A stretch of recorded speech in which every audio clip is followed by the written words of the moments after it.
जय हिंद दोस्तों, आपका फ्यूचर एकेडमी में स्वागत है।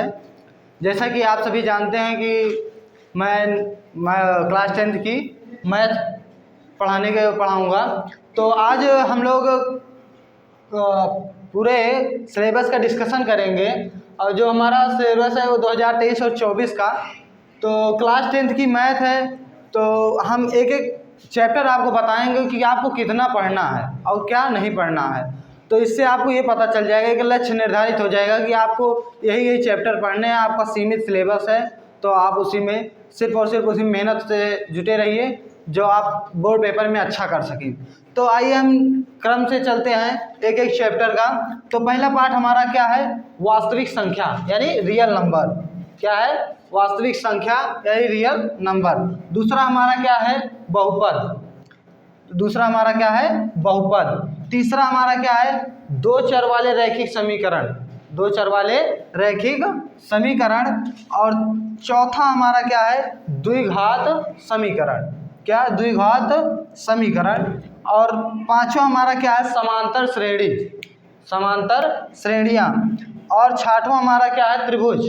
छठवां क्या है? त्रिभुज। और सातवां क्या है? निर्देशांक ज्यामिति। क्या है? निर्देशांक ज्यामिति। अब उसके बाद हमारा आठवां चैप्टर है क्या? त्रिकोणमिति का परिचय यानी इंट्रोडक्शन ऑफ ट्रिग्नोमेट्री। क्या? Introduction of trigonometry. उसके बाद क्या है? त्रिकोणमिति के कुछ अनुप्रयोग। क्या? त्रिकोणमिति के कुछ अनुप्रयोग। उसके बाद हमारा जो 10वां चैप्टर है, 10वां पार्ट है, वो क्या है? वृत्त। वृत्त यानी सर्कल। और उसके बाद 11वां चैप्टर हमारा जो है वो है क्या? वृत्तों से संबंधित क्षेत्रफल। क्या? वृत्तों से संबंधित क्षेत्रफल। और 12वां चैप्टर जो हमारा है वो क्या है? पृष्ठीय क्षेत्रफल तथा आयतन। पृष्ठीय क्षेत्रफल तथा आयतन। 13वां जो चैप्टर है हमारा 13, वो हमारा क्या है? सांख्यिकी। सांख्यिकी। और उसके बाद जो 14 है वो क्या है? प्रायिकता। प्रायिकता यानी प्रोबेबिलिटी। तो यही हमारे 14 चैप्टर हैं जो हमको पढ़ना है। तो 14 चैप्टर ज़्यादा नहीं होते, तो आप इसका स्क्रीनशॉट लेना चाहें तो ले सकते हैं।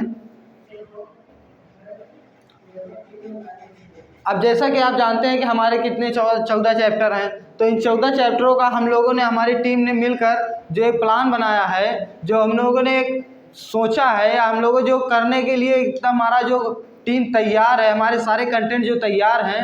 तो हमारा जो प्लान है वो क्या है कि हम 8 महीने में आपका सिलेबस ख़त्म कर दें। 8 महीने में आपका सिलेबस ख़त्म कर दें, जिससे 8 महीने के बाद जो दिसंबर लगभग होगा, उसके बाद जो 1-2 महीने आपको बचेंगे, रिवीजन कराएंगे और बोर्ड एग्ज़ाम के जो सैंपल पेपर्स हैं, जो पिछले बोर्ड के पेपर्स हैं, उनको आपको सॉल्व कराया जाएगा, जिससे आपको पेपर में आसानी होगी। बस यही है कि आप लोग अपने अगर अपना सपोर्ट बनाए रखेंगे तो हम लोगों को ऊर्जा मिलती रहेगी। और जब हम आपका सपोर्ट ही हमारी ऊर्जा है, तो इससे हम लोग आपको 100% अपना देते रहेंगे। हमारी टीम आपके लिए सदैव तत्पर है। बस अगर कोई भी आपका सुझाव हो तो आप कमेंट बॉक्स में ज़रूर कमेंट करें। तो इसी के साथ जय हिंद दोस्तों।